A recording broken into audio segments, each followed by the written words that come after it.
Pas de répit pour les Windsor.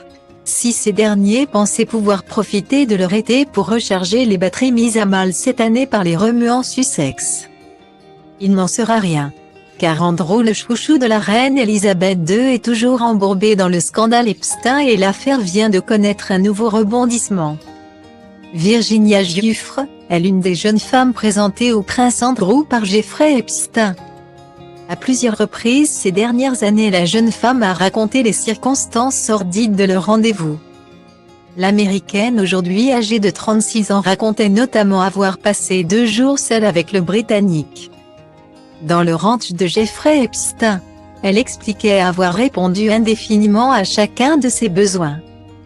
Ce n'était pas facile de répondre aux désirs sexuels de ces hommes étranges, le prince étant l'un d'eux.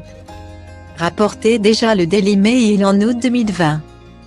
Des propos que le prince Andrew a toujours réfutés avec l'énergie du désespoir, affirmant n'avoir aucun souvenir de l'adolescente blonde, malgré une confondante photographie produite par son accusatrice. Cette dernière passe aujourd'hui à l'offensive en déposant plainte ce lundi 9 août à New York contre lui. Elle y affirme que le duc est l'un des hommes puissants à qui elle a été remise dans un but sexuel à partir de ses 16 ans entre 2000 et 2002, alors qu'elle était victime du vaste trafic sexuel pour lequel le financier Jeffrey Epstein a été inculpé et incarcéré. Ce dernier s'est depuis donné la mort dans la cellule de sa prison à Manhattan, il y a 2 ans, le 10 août 2019.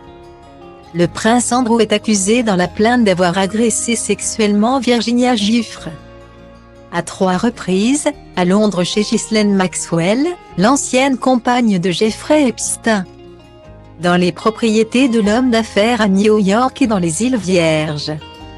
Je tiens le prince Andrew responsable de ce qu'il m'a fait. Les puissants et les riches ne sont pas exempts de rendre des comptes. J'espère que d'autres victimes verront qu'il est possible de ne pas vivre dans le silence et la peur. Je n'ai pas pris cette décision à la légère. En tant que mère et épouse, ma famille passe avant tout. Je sais que cette action me soumettra à de nouvelles attaques de la part du prince Andrew et de ses représentants. Mais je savais que ne pas poursuivre cette action, c'était laisser tomber les miens et toutes les victimes, a fait savoir la plaignante dans une déclaration aux médias. Voilà donc le prince Andrew dans une situation très compliquée, comme l'explique un observateur au Daily Mail de ce 10 août. Cela pourrait être dévastateur pour Andrew s'il choisit de le combattre et est forcé de témoigner. Alors ses dépositions pourraient finir par être rendues publiques. S'il décide de ne pas déposer, alors il pourrait être reconnu coupable par contumace, ce qui serait un désastre médiatique. Affaire à suivre.